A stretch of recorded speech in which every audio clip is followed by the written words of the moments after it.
Jadi memang saya secara sengaja cerita sanad ini saya baca Mas Jamal ya, panggilannya apa? Mas Jamal. Mas Jamal ya. Pertama saya baca Al-Iqdul Farid, ini karangannya Said Muhammad bin Alawi. Di sini saya baca supaya barokah dari karangannya Sayyid Muhammad. Di antara orang yang beliau sebut dari ulama Indonesia, beliau ngendikan Al-Habib Al-Mu'ammar Ali bin Abdurrahman bin Abdillah Al-Habsyi. Wal Habib, ya Kuitang ini Bebe. Ya, jadi juga. Ya, ini juga jad beliau dari omnya Wal Habib Ali bin Husain bin Muhammad Al-Attas, Sahibitat. Wal Habib Hamid bin Muhammad bin Salim Asyiri. Wal Habib Muhammad bin Ahmad bin Zain Al-Haddad. Wal Habib Syekh bin Salim bin Umar Al-Attas. Nah, ini Wal Habib Salim bin Ahmad bin Jindan bin Syekh Abu Bakar bin Salim.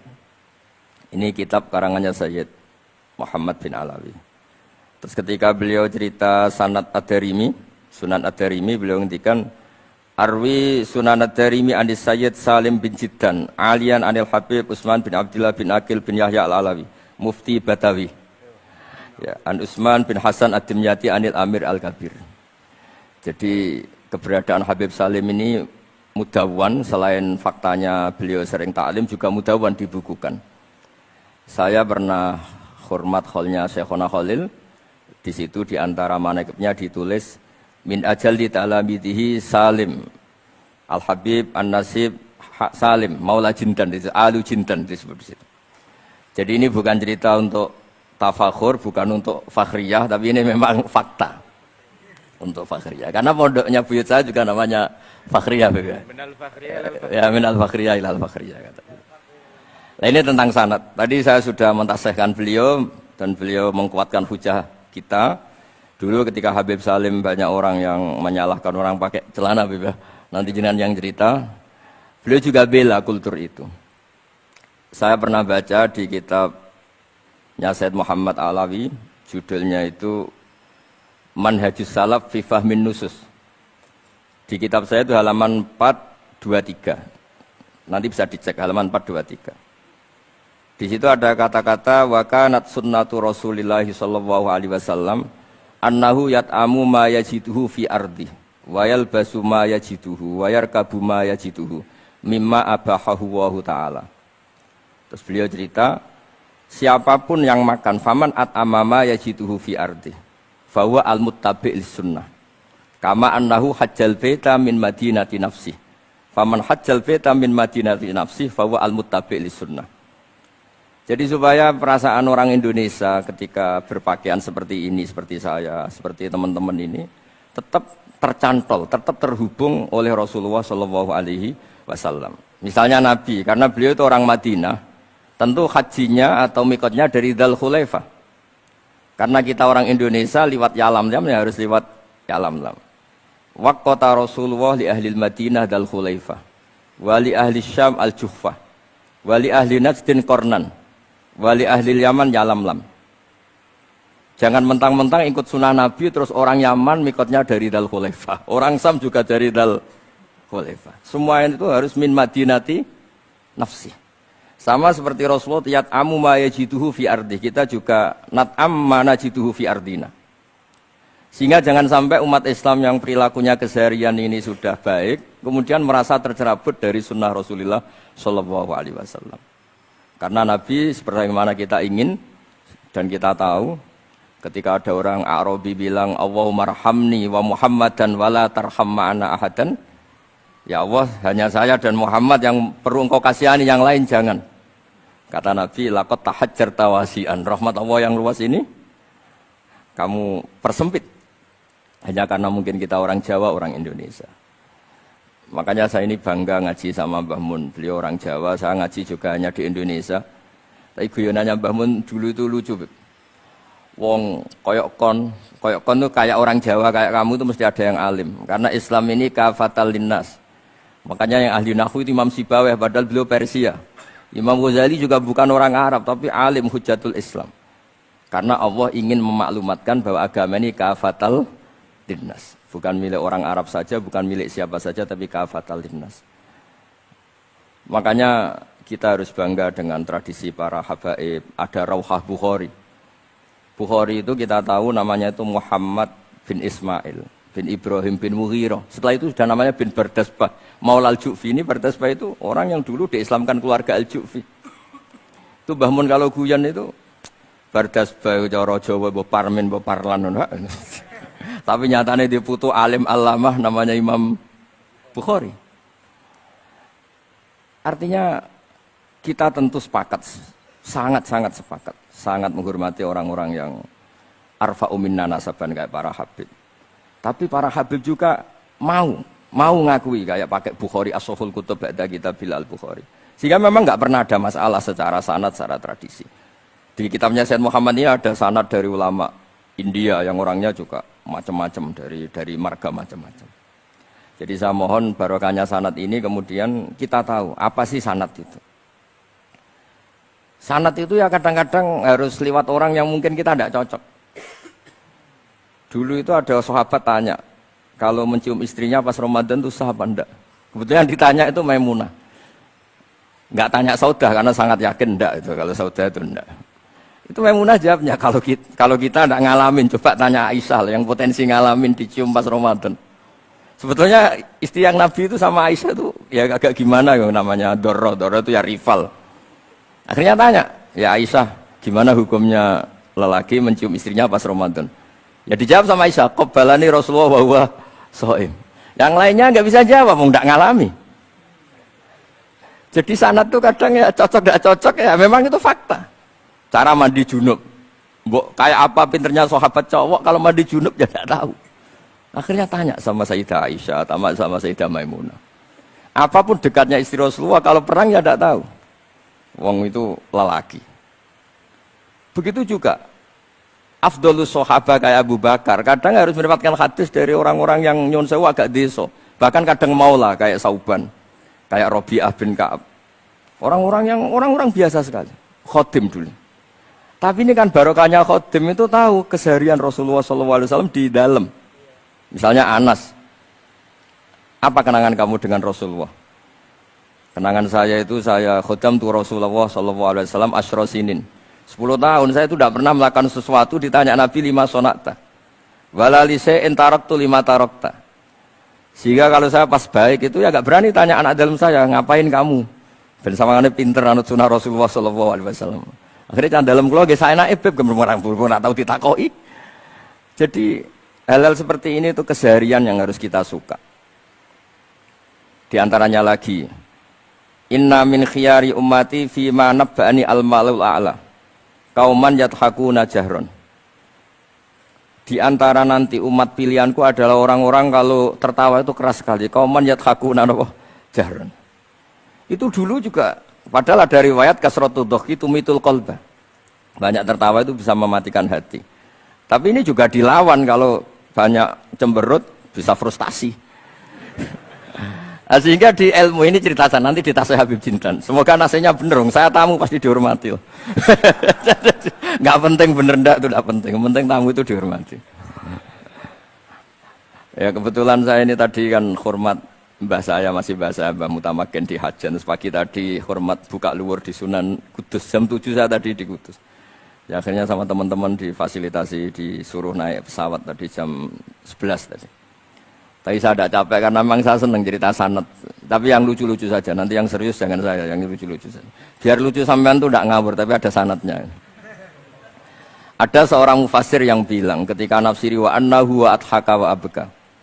Allah itu zat yang memberi kamu tertawa.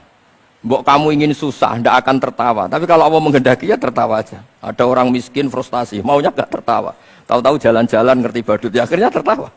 Ya karena adhaka itu fi'lullah. Kalau Allah menghendaki mau apa? Karena adhaka itu fi'lullah. Nggak bisa. Orang yang baru seneng kayak apa, nggak ingin nangis. Tapi kalau Allah menghendaki wa abka, dinangiskan ya tetap menangis. Wa anna wa adhaka wa abka. Karena kita ini semua adalah objek oleh kudrahnya Allah Subhanahu wa ta'ala. Saya itu sebenarnya paling tidak ingin ngaji bareng Habib tuh. Selain kalah nasab ya kalah ganteng. Ya tapi ditakdir mau apa?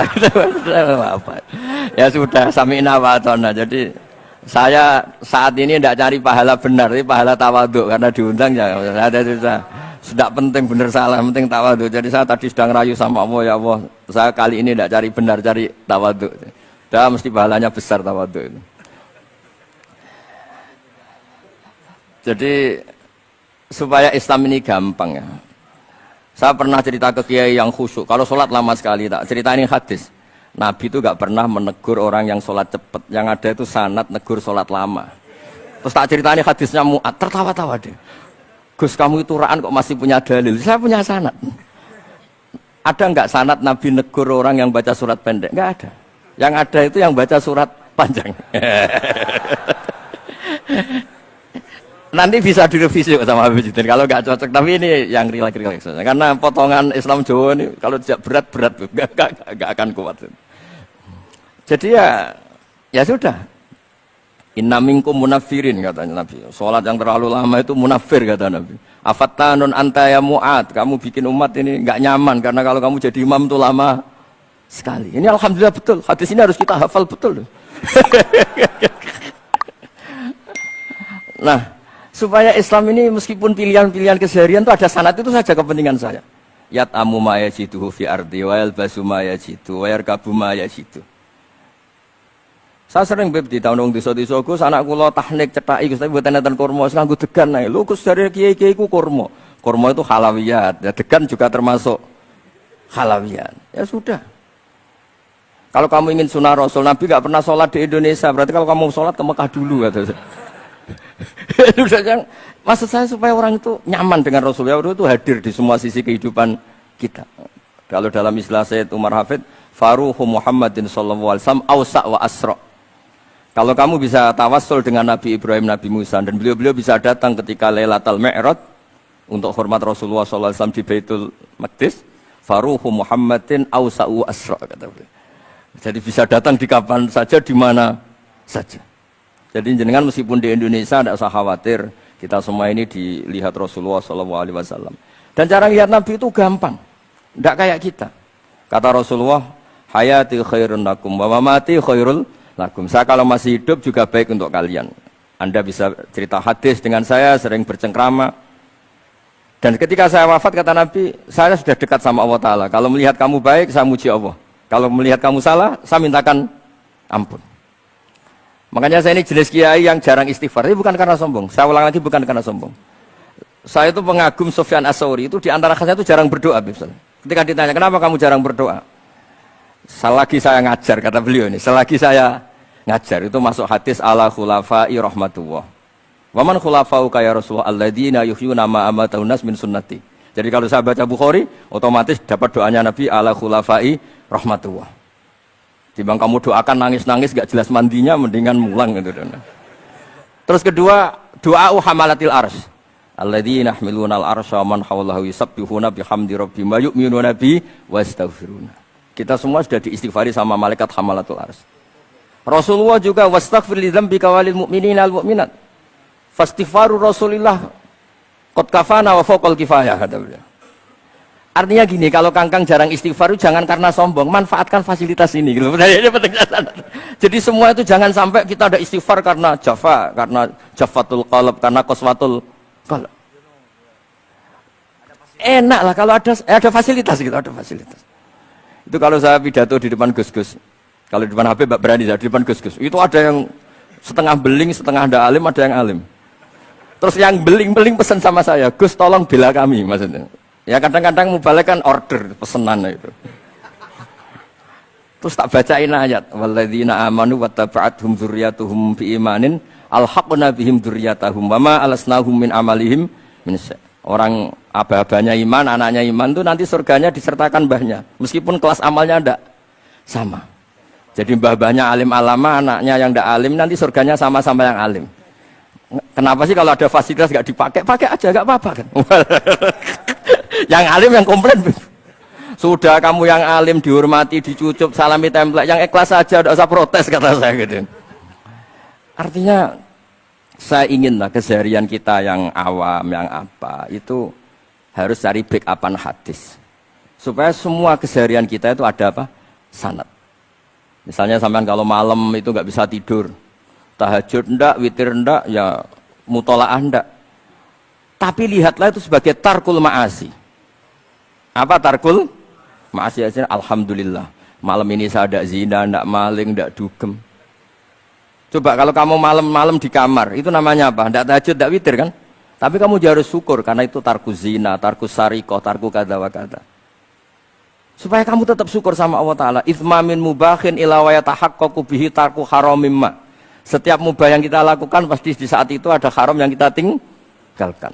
Makanya dulu banyak orang-orang soleh yang semalaman tuh guyon sampai pagi. Bukan karena ingin urakan, enggak. Karena mengalahkan setan. Malam itu godaan mungkin ingin ngintip siapa itu masih kuat sekali. Ingin nonton siapa itu kuat sekali. Terus setan dilawan dengan guyon. Ternyata setelah guyon tuh asik, tahu-tahu pagi dan dutannya selesai. Oh, itu setan bisa setruk melawan orang alim seperti ini. Karena nilainya tarkul masih. Meskipun dengan cara guyon, karena kalau yang cara wiridan itu calon wali, kalau yang nggak calon wali ya pokoknya tarkul maksiat. Maksud saya supaya harian kamu yang biasa-biasa saya ini menjadi luar biasa karena ada sanad. Ada apa? Ada sanad. Makanya dulu ulama-ulama itu kalau ngelawan setan itu pakai faroh, pakai seneng. Karena setan itu paling seneng kalau melihat orang mukmin susah. Kalau susah terus ngersulo, kalau ngersulo gugat kodok qadar. Disebut innaman najwa minasyaiton liyahzunal ladzina amanu. Jadi setan itu targetnya supaya orang mukmin itu resah. Kalau resah gugat. Pertama gugat orang tua. Ngapain sih jadi anaknya orang miskin? Jadi susah kita kan. Kalau yang nggak mulia ngapain jadiannya Parman? Kalau saya Habib kan langsung mulia, kalau Gus kan langsung mulia. Gugat orang tua, gugat sana, gugat sini. Tapi kalau kamu sudah seneng, wajah pesek, welek, keriting, sawan ngerah karuan. Karena nggak gugat siapa-siapa. Ya sudah, yang kebaik kul bifadlillah, birahmati, fabidzalika falyafrahu. Jadi saya ingin semua itu senang bifadlillah, birahmati, yang rileks, yang saya ini kalau nuruti capek-capek. Tadi malam saya di Mbah Mutamakin, tadi pagi hormat Sunan Kudus. Tadi naik pesawat, datang mandi langsung hormat. Kalau itu dihitung capek, capek. Tapi kalau dihitung senang ketemu Habib Jintan, ketemu jenengan, kesempatan seperti ini nggak gampang. Ya sudah selesai. Makanya ini latihan ya, latihan terus. Saya ulang lagi apa? Latihan terus supaya Islam itu ada di semua sisi hidup kita. Tuh, saya pernah sering cerita di mana-mana itu. Ada wali itu istrinya cerewetnya bukan main. Wah itu semua muridnya sudah tak biayai kamu cerai, nanti tak ganti istri yang lebih baik lebih. Nggak mau cerai alasannya apa? Ini wanita bahaya sekali. Kalau sampai dinikah orang lain, kasihan orang lain dapat musibahnya. Biar saya aja yang ngalami kata wali itu. Jadi dia ada ingin, makanya ada juga kiai di santri buling di rumah teh. Santri ini nak pindah pondok, ngerusak pondok uang, mendingan pondok kuai. Jadi dia handle. Terus sekarang apa? Dia handle daripada ngerusak pondok orang lain, mendingan pondok. Jadi cerita-cerita seperti ini harus kita kaji, supaya semuanya itu pakai sanad ilmu. Sama lihat di kitab Ihya itu, ada bab-bab di Ajaibul Qalb. Apa di bab apa Ajaibul? Di situ kayak apa Imam Ghazali memerankan orang-orang pilihan Allah yang menjadi gampang melihat keseharian. Misalnya gini, misalnya Islam zaman akhir kan katanya tantangannya banyak.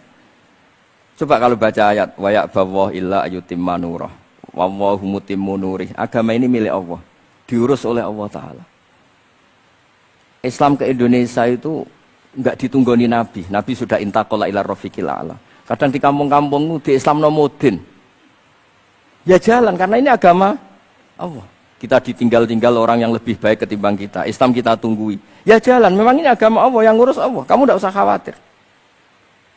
Jadi seneng kita bukan karena dablek, karena yakin jaminan Allah Subhanahu wa taala. Jangan sampai kamu itu seneng karena dablek, karena arogan, jangan. Karena bidomanillah, yakin bidomanillah wa bikafalatillah. Seperti senangnya Sayyid Abdul Muttalib. Ketika Ka'bah mau dirubuhkan Abraha, ada penyerangan Abraha. Ini yang Mbah Mun sering cerita ini. Wah itu semuanya kalah. Terus takut, man sayyidu hadhil wadi? Siapa tuan di sini? Abdul Muttalib. Abdul Muttalib itu datang dengan wibawanya yang luar biasa. Abraha itu sampai bingung dia. Kalau duduk di singgasana dia disalahkan orang banyak. Karena raja kok duduk berdua sama orang yang tidak raja. Kalau Abdul Muttalib di bawah, dia nggak punya nyali karena ada haibahnya Sayyid Abdul Muttalib. Oh, oleh takdim luar biasa. Setelah itu tanya, apa keinginan kamu? Saya tidak ingin perang, saya hanya ingin merobohkan Ka'bah. Ternyata Sayyid Abdul Muttalib jawabnya apa? Unta saya yang 100 lo kembalikan dulu, tidak usah cerita Ka'bah. Kagetnya bukan main Abraham. Kamu ini pemimpin yang enggak benar. Ka'bah itu dinu kawa dinu abaik, itu kan agama kamu. Mau saya robohkan kamu malah bicara unta. Ini kamu itu pemimpin model apa? Jadi saya nyesal hormat kamu, ternyata kamu mental kamu hanya mikir apa? Unta. Tapi jamnya Abdul Muttalib itu unik. Inna lihadal bait rabban hamaluk. Unta itu milik saya, kembalikan dulu. Kalau Ka'bah itu milik Allah, nanti diurus yang punya. jadi dibalik seenaknya itu ada tauhid yang luar biasa. Makanya saya termasuk kiai yang nggak susah kalau mau mati. Kalau mau mati, mati aja. Saya udah mikir kalau setelah saya ini agama gimana ya, gak gimana mana agamanya Allah Ta'ala. Jadi dibalik, ya secara lahir kan seenaknya. Ternyata innal hadal bait rabban hamahu. Ka'bah itu ada yang punya, nanti biar diurus yang punya. Nah maksud saya kalau jenengan ini kan insya Allah ndablek semua, kawin ya nggak mikir istri saya nanti makan apa, ya kan? Masa depan kamu ya tidak dipikirkan, warisan nggak punya apa-apa, nggak punya ya sudahlah. Bukan karena ndablek, karena tawak. Itu saja pokoknya saya ingin ngomong, pokoknya perilaku Anda keseharian itu jadi energi to'at, ya. Perilaku keseharian Anda ini jadi energi apa? Itu saja. Barokahnya kamu ngaji napa sanad. Itu dulu ada ulama miskin sekali. Itu tiap pagi datang ke gunung paling tinggi, terus dia duduk itu agak-agak angkuh itu. Siapa yang lebih raja ketimbang saya? Terus ditanya, kamu tidak raja kok merasa? Ukuran raja itu tidak ada yang berani nyurus. Di sini juga nggak ada yang berani nyurus saya. Lu itu sudah bisa syukur sampai mati. Karena sekali dia kumpul orang, lihat orang naik Alphard ngeluh, lihat orang punya istri cantik ngenes, lihat apa ngenes daripada gitu naik ke gunung. Siapa yang bisa menandingi kelazatan saya dalam hidup ini? Anama Allah wabillah ngomel-ngomel sendiri. Tapi itu cara dia syukur. Cara dia apa? Syukur. Dan akhirnya betul dia punya sanad. Mangkana aminan fi sirbih mu'afan fi jasadi intahu kuntu yaumi faka'annama khizat lahu dunya bihadzafiriyah. Ya sebentar orang itu sehat, ya aminan fi sirbih mu'afan fi jasadi intahu kuntu yaumi faka'annama khizat lahu dunya bihadzafiriyah. Jadi ini madhab saya karena saya diundang di sini pasti Habib Jidan juga ingin khas saya. Jadi kalau saya pura-pura tawadhu, pura-pura baik kan kaget. Kenapa Gus Bak sekarang jadi baik kan nanti? Ya ini anggap saja jujur. Ya kok rubah gitu. Nggih ngoten mawon mugi-mugi